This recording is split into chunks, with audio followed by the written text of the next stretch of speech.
At Cereals 2016, AHDB Cereals and Oilseeds is looking at business risks, resilience and reward. One of those important risks that business faces is resistance to agrochemicals.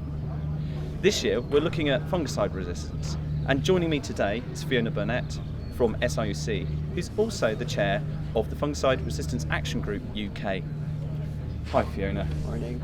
Obviously over time there's been increasing amount of pressure on our chemistry, and at Cereals here we have a timeline to showcase some of those key developments. What have been those big changes over the last few decades? Well, I mean, since we introduced systemic chemistry in the 1970s, there's been a sad and steady progress towards, increasing levels of resistance. So most major pathogens have some form of resistance to most major chemistry, and some's more at risk than others. So there was a particularly interesting development last year. Can you tell us about what you found out?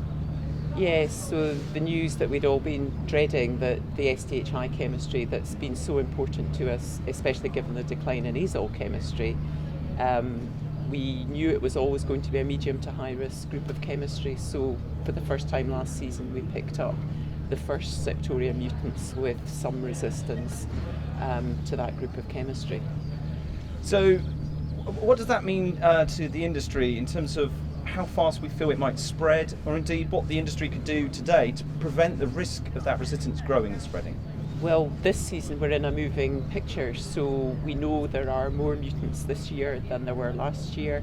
We're not sure. Some of them have quite significant impact if they're common and if they're widespread, but that's the sort of information that we don't know and that we're working out. So really it's absolutely key that people stick to the statutory guidance on a maximum of 2, and mixing is really the key. So keeping those azoles in their wheat programs to protect the SDHIs and to protect themselves. And, it gives them broad spectrum control against rust as well, and it's giving that protection to the SDHIs.